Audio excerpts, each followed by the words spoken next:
Wind, a constant companion in Sundown Creek, wrestled with the dust, painting the sky a perpetual ochre. It was 1883, and this forgotten outpost on the Wyoming-Montana border clung to life like a stubborn weed. Most folks here, like the buildings themselves, were weathered and worn, their dreams pared down to simple survival. The railroad was a promise whispered on the wind for years, too often to be truly believed. Silas Rourke, a man made of sun-baked leather and hard-won silence, rode into town. His buckskin duster stirred up more dust than an old mule. At 42, his face was a roadmap of past battles, the kind fought with grit and guts, not just bullets. He was a cattleman now, his modest Thunder Bluff Ranch, just outside of town, a quiet refuge from the ghosts that had once ridden beside him. He kept to himself, preferring the company of his Mustang, Shasta, a gift and a memory of his beloved wife, lost to the typhoid years ago. His world, though scarred, was predictable. Fraying, perhaps, but workable. Today, however, an unfamiliar stir vibrated through the sleepy main street. A wagon, unusually grand for these parts, was parked squarely in front of the general store. A man, sleek as a river stone and dressed in city clothes, was pacing beside it. Darius Finch, his name echoed through the hushed whispers of the townsfolk starting to gather. He spun a gold coin between his fingers, his smile too wide to be trustworthy. Silas dismounted, letting Shasta find her own shade. He felt the prickle of unease, a familiar sensation from his scouting days when the air felt too still before a storm. He pushed through the small crowd, his eyes, sharp and practiced, scanning. They landed on the wagon. And then on them. 7 children. Small, ragged, their eyes wide with a mixture of fear and defiance. Among them, a girl, perhaps 13, clutched a bundle to her chest. Her face, smudged with dirt, held a fierce, protective glow. Finch's voice boomed, cutting through the murmurs like a knife. Welcome to a most charitable event. The crowd shifted, uncomfortable. This wasn't charity. This was something darker, something that made a man's stomach clench. Silas felt it too. The old war drums, long silenced, began to stir in his chest, a low, ominous thrum. He watched as Finch motioned to the girl with the baby. The girl, Clara May, his gaze hardened. This wasn't just dust on the horizon. The sudden, sharp clang of a silver dollar hitting the crude bidding crate cut through the uncomfortable silence. All eyes, including Darius Finch's, snapped to Silas Rourke. Finch, momentarily stunned, adjusted his slick vest. "You're done talking, Finch." Silas's voice, raspy from disuse, was low but carried an undeniable current of authority. He didn't raise his voice, but the words hung in the air, weighted with a history only a few in Sundown Creek truly understood. Finch recovered his composure, a sneer twisting his lips. Silas ignored him, his gaze fixed on Clara May. He saw the flicker of surprise in her eyes, quickly replaced by the familiar guarded suspicion. He gave her a nod, a silent promise, then turned back to Finch. Silas Rourke. A ripple went through the crowd. Some stood straighter, a glimmer of old pride in their eyes.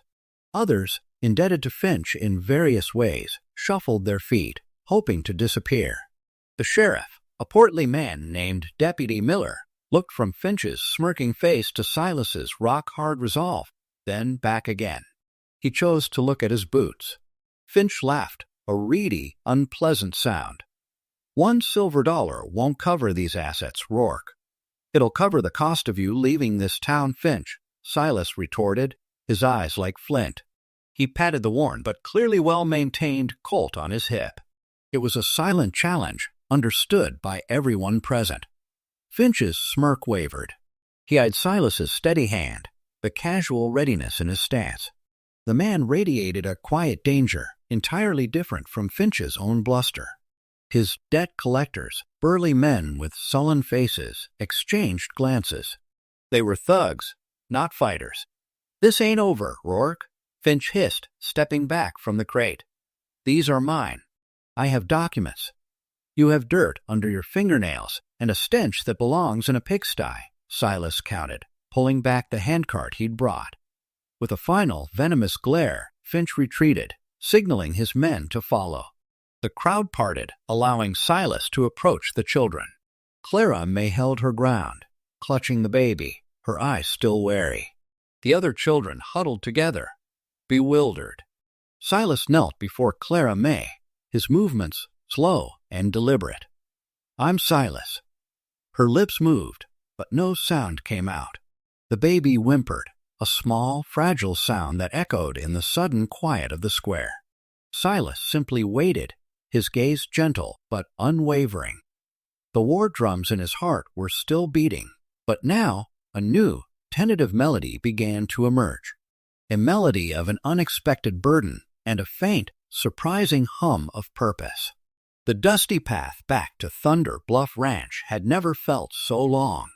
Silas led Shasta, carrying the two small forms he'd just pulled from the jaws of Darius Finch. Clara May, her small face still a mask of distrust, walked beside him, her hands clutching the baby ever so tightly. He tried to coax a name from her, but she remained silent, her only communication the tight grip she held on her tiny charge. The other children from the auction, relieved from Finch's immediate grasp by Silas's intervention, had been taken in by the few sympathetic families in Sundown Creek, a temporary reprieve, at best. Silas, a man accustomed to the solitude of the plains, found himself adrift in an ocean of unfamiliar responsibility. His ranch house, tidy but Spartan, suddenly seemed overwhelming. He fumbled through the cupboard for a clean cloth, something to warm the tiny baby. His movements were clumsy, his hands more used to cinching a saddle than soothing an infant. He built a small fire in the hearth, the snap and crackle a stark contrast to the quiet tension in the room. Clara May sat rigidly on a rough-hewn bench, her eyes following his every move, ready to bolt at the slightest hint of threat. The baby, swaddled clumsily in a blanket Silas found, whimpered softly. Silas asked, the words feeling foreign on his tongue. Clara May shook her head, a barely perceptible movement. She hugged the baby closer, as if to shield it from his very presence. Silas sighed. He understood. Trust was a commodity rarely given freely in these parts, and even less so to those who'd known hardship. News of the auction and Silas's intervention spread like wildfire through Sundown Creek. The gossips had a field day. He heard the snippets as he rode into town for supplies, felt the stares, the whispers. He was an outsider again, but this time he carried the weight of two fragile lives. One evening, as twilight painted the sky in streaks of orange and purple, a note was slipped under his door. The scrawl was crude, menacing. "Return the goods." Then, a few nights later, the acrid smell of smoke woke him. He stumbled out to find his barn, the very heart of his ranching operation, a roaring inferno. He stared at the raging fire, the heat searing his face, but it was the cold dread in his gut that truly bit him. This wasn't just a threat. This was a declaration of war. Finch wasn't a man to be trifled with, and he clearly saw Silas as an obstacle. The quiet life Silas had built, a wall against the pain of his past, was crumbling. And now, these two innocent souls, the silent girl and the vulnerable infant, were caught in the crosshairs. He was isolated, exposed, and the stakes had never been higher. The charred bones of the barn stood as a grim monument to Finch's cruelty. Silas, usually a man of action, felt a profound weariness settle over him. Every day was a struggle. The infant's persistent cough, Clara May's withdrawn silence, his own fumbling attempts at nurturing. He'd tried everything he knew from his days on the trail to quell the baby's fussing, only to realize that holding a crying infant was far more daunting than facing down an angry bull. He rode to Sundown Creek, seeking medical help for the infant. The town doctor, a perpetually tired man, looked at the baby with concern. "She needs milk, good milk, and warmth. And, Mr. Rourke, she needs steady care." The words, though kind, stung. The gossips were right. He was no father. His old war friend, Jonah Blackbird, a half-crow tracker wise in the ways of both the land and its people, arrived unannounced a few days later, drawn by the unsettling rumors of the auction. Jonah took one look at the infant, then at Clara May, then at Silas's drawn face. He simply nodded, his dark eyes understanding. "Heard Finch is planning to divvy up the other children too," Jonah said quietly as they watched Clara May, still as a statue, rock the whimpering baby. "Mining camps for the boys, saloons for the girls. Says he's got all the paperwork signed." Silas felt a cold anger twist inside him. Selling children like chattel. It was an abomination. He decided then and there he wouldn't just protect Clara May and the baby. He would fight for all of them. He and Jonah rode out, trying to rally the townsfolk to warn them of Finch's true intentions. They spoke of the other orphans, the ones still vulnerable, scattered amongst families who might soon face a similar demand from Finch. But fear, and sometimes complicity, had a strong hold on Sundown Creek. Old Man Hemlock, indebted to Finch for a loan, simply shook his head. Mrs. Gable, whose boy was taken in by a relative, pleaded ignorance. Even Preach Doolin, the fire and brimstone saloon keeper, merely offered platitudes about God's will, his eyes darting nervously. Some were already deep in Finch's pockets, too entangled to break free. Silas found himself isolated once more, a familiar and bitter taste. But this time, it was different. This time, he wasn't just fighting his own demons. He was fighting for two innocent, fragile lives. And the weight of that responsibility was both a crushing burden and a burning resolve.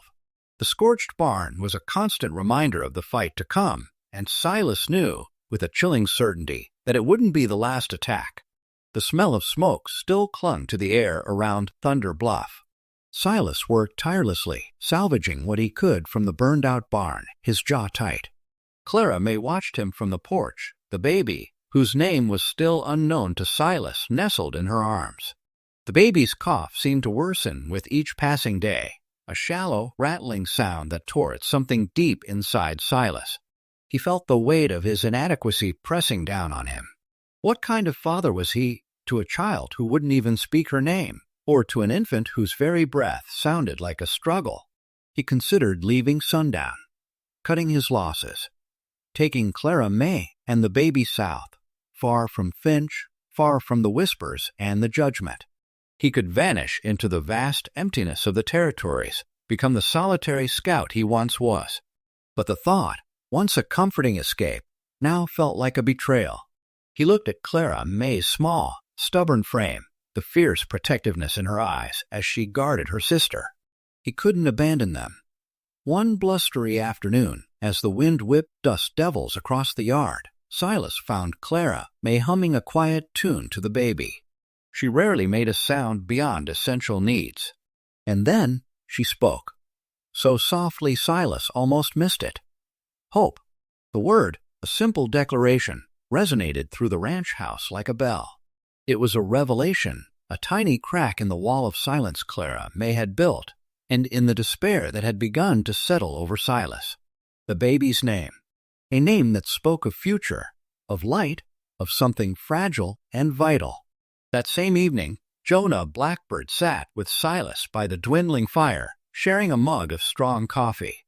Jonah, whose wisdom ran as deep as the canyons he tracked, saw the flicker of new purpose in Silas's eyes. Jonah asked, his voice low, almost a whisper against the wind. Silas nodded, the memory a sharp, painful vignette. The wind through those cut stone caves. Jonah continued, it always sounded like whispers. And what it whispered to me that day, Rourke, it was that you weren't spared in war just to die quiet. He tapped his mug against Silas's. Later, after hope had finally settled, and Clara May was asleep in her makeshift bed, Silas pulled out his late wife's old leather-bound journal. He'd kept it, a relic of a life lost too soon. He flipped through the familiar cursive, the daily entries of her joys and observations. Near the end, almost as an afterthought, an extra piece of paper was tucked in, a separate note in her hand. The words struck him with the force of an unbridled horse. His wife, who had seen his heart clearly even when he couldn't, had known. She had understood the unexpected paths life could take, the burdens that could become blessings. The thought of leaving, of retreating, withered and died. He stood by the window, looking out at the vast, star-peppered sky over Thunder Bluff. His barn was burned, his peace shattered, but something new was stirring. A realization. He had thought he'd lost everything that mattered. But now he had hope. And he had Clara May, a young girl with a remarkable strength, who had just shared a piece of her heart with him. He had two choices: succumb to the shadows or stand in the light. Silas Rourke, the reclusive rancher, closed his eyes. Then he opened them, and in their depths, war, not of rage, but of resolute purpose, began anew. He would fight. Months bled into weeks, the calendar pages turning toward the Sundown Harvest Festival. Finch, true to his word, returned. This time he came with a small convoy of wagons, ready to enforce his custodial rights, his grin wider and more assured than ever. He began setting up his operation in the square, confident in his legal documents and the fear he had instilled. The air in Sundown was thick with dread, the townspeople too intimidated to raise a voice. Silas walked into the square. He walked alone. His face was a mask of grim resolve, his eyes fixed on Finch. The crowd parted, a hush falling over them.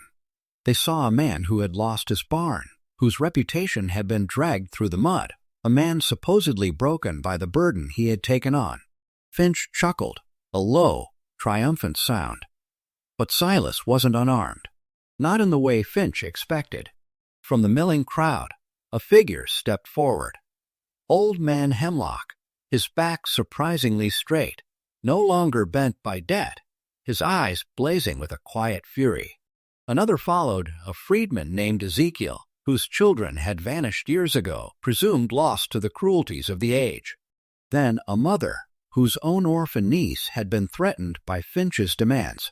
One by one, former soldiers, silenced townsfolk, and parents who had known the despair of losing their own stepped from the anonymity of the crowd. They didn't carry guns, but they carried something far more dangerous, a collective memory of injustice and a shared resolve. They formed a silent, growing wall behind Silas, their presence speaking louder than any shout. High on the ridgeline overlooking the town, a lone figure stood silhouetted against the morning sun. Jonah Blackbird, not with a rifle, but with a bow of ancestral make, his posture radiating an ancient power. His presence was both a warning and a promise. Silas stopped, a dozen paces from Finch. His voice was calm, almost conversational. Finch's smugness began to falter, his eyes darting between Silas and the growing throng behind him. "I have papers, Rourke." And then a small, clear voice cut through the tension. It was Clara May. She stepped forward from behind Silas, holding a stack of neatly folded docket papers. Her face, usually so guarded, was etched with a fierce determination. She had spent weeks, with Jonah's quiet guidance, meticulously piecing together evidence she remembered, details about Finch's manipulations and false claims. She had spoken to the circuit judge, hidden away, revealing what she knew. Finch blanched. His debt collectors, sensing the shift in momentum, looked uneasy. This wasn't the broken man they had expected. This was a force of nature, gathering around him the unspoken rage of a neglected town. Silas said, "These children aren't merchandise, Finch." Suddenly, a shot rang out, not from Silas's side, but from one of Finch's desperate thugs, aiming at the encroaching crowd. It was a surgical ambush, not of violence, but of truth unveiled. Gunfire erupted, sporadic and panicked from Finch's men. But the momentum was gone. Finch's hired guns, accustomed to easy intimidation, scattered, unprepared for a united front. Finch, abandoned by his men, was grabbed by Old Man Hemlock and Ezekiel, his smug face etched with bewildered terror. He was not killed, but captured, held until the circuit judge, conveniently arrived and alerted by Clara May's earlier disclosures, could put him on trial. It wasn't blood that won the day. It was truth. and the quiet, unwavering power of a purpose found amidst the dust and silence of the frontier. The Sundown Harvest Festival, once a celebration of hard-won bounty, became the unlikely stage for justice. Weeks later, the echoes of Finch's capture still lingered, a testament to the fact that even in the lawless West, a united community could prevail. With Finch awaiting trial by a circuit judge, the immediate threat to the remaining orphans vanished. Life at Thunder Bluff Ranch settled into a rhythm Silas had never imagined possible. The ranch house, once a silent reminder of loss, now buzzed with the quiet hum of new life. Hope, her cough gone, thrived under Clara May's devoted care and Silas's increasingly adept, if sometimes clumsy, attempts at fatherhood. Her gurgles and tiny grasping fingers filled the emptiness that had settled in his soul. Silas, with the assistance of the newly galvanized townsfolk, began rebuilding the barn. The charred timbers were cleared, replaced by new wood, each nail driven with a sense of collective purpose. It became less a repair and more a symbol, a physical manifestation of Sundown Creek's renewed spirit. Neighbors who had once whispered about Silas's foolishness now arrived with lumber, with food, with offers of help. They had seen what courage looked like, and they had found their own. Jonah Blackbird, never one to stay idle, saw the change in Sundown Creek as an opportunity. He opened a small, one-room schoolhouse on the edge of town, inviting both settler and native children. He taught them reading and numbers, but also respect for the land and for each other. It was a beacon of hope, a bridge between two worlds that had too often clashed. The most profound transformation, however, occurred within the walls of Thunder Bluff Ranch. Silas, the former reclusive scout, found himself teaching Clara May not just the practicalities of ranch life, but something far deeper. He taught her to shoot, patiently guiding her hands as she aimed the rifle, not for aggression, but for protection, for self-reliance. More importantly, he taught her how to nurture, how to share the strength she possessed, how to raise her baby sister with not just diligence, but with joy. He saw the guardedness in Clara May's eyes soften, replaced by a nascent trust and even, at times, a flicker of laughter. One clear morning, a circuit judge arrived, accompanied by the sheriff. The paperwork was simple, legally binding. Silas Rourke, the man who had sworn he had lost too much, stood there, a lump in his throat, as he legally adopted Clara May and Hope. It was a quiet ceremony, witnessed by Jonah, by the kind doctor, and by a few close townspeople who had stepped forward in the showdown. Later, as the sun dipped below the horizon, painting the western sky in hues of fiery red and deep purple, Silas stood on his porch, Hope cradled in one arm, Clara May leaning against his leg. The ranch, rebuilt and revitalized, stretched before them. The narrator's voice, warm and seasoned by the wind, drifted over the scene. And so the man who'd sworn he'd lost too much found a family forged on dust and defiance. Folks still talk of the auction at sundown, and the rancher who won not with bullets. The Sundown Harvest Festival, traditionally a day of joyous gathering and abundant feasting, was draped in a strange tension. Finch had returned as promised, not with an air of celebration, but with a predatory gleam in his eye and a convoy of empty wagons. His intentions were clear: to round up the remaining children he claimed as his, ripping them from the few homes that had provided them temporary refuge. He staged his operation with confident swagger, setting up a makeshift office near the general store, his thugs loitering, making their presence felt. The townsfolk, fearful and wary, milled about, avoiding eye contact, their festive mood extinguished by the shadow of his return. Then a ripple moved through the crowd. All eyes turned to the street. Silas Rourke walked into the square. He walked alone. His presence, usually discreet, now commanded attention. His shoulders were squared, his gaze steady, fixed on Darius Finch. There was no anger on his face, no reckless abandon, only a quiet, unshakable resolve. He was just one man, facing a slick operator backed by hired muscle, yet an unmistakable authority emanated from him. Finch, mid-laugh, froze. Well, the stubborn rancher returns. Finch sneered, attempting to regain his bluster. "Come to finally see reason, Rourke?" Silas offered no reply, his silence more potent than any retort. He simply continued his measured steps until he stood a dozen paces from Finch. The air crackled with anticipation. The crowd held its breath. They expected confrontation, a desperate last stand from a man outmatched. But what happened next transcended expectation, defying the simple logic of force. From the quiet throng behind Silas, a figure separated itself. Old Man Hemlock, his frail frame made tall by righteous indignation, stepped forward and took his place directly behind Silas. A moment later, Ezekiel, the freedman, his eyes burning with silent fury, moved into position beside Hemlock. Then came Mrs. Gable, no longer afraid, her maternal instincts stirred to life. One by one, they emerged. Former soldiers, freedmen, parents who had lost their own and understood the depth of Finch's cruelty. They weren't armed with weapons, but with the quiet courage of shared purpose. They didn't speak, but their unified stance was a thundering declaration. The small group grew, forming a formidable human wall behind Silas, their collective presence a silent, undeniable force. High above, silhouetted against the vast western sky, Jonah Blackbird appeared on the ridgeline, his ancient bow held easily in his hand. He was a sentinel, a silent guardian, his presence a clear message. The land itself was watching. Finch's face, usually so composed, began to pale.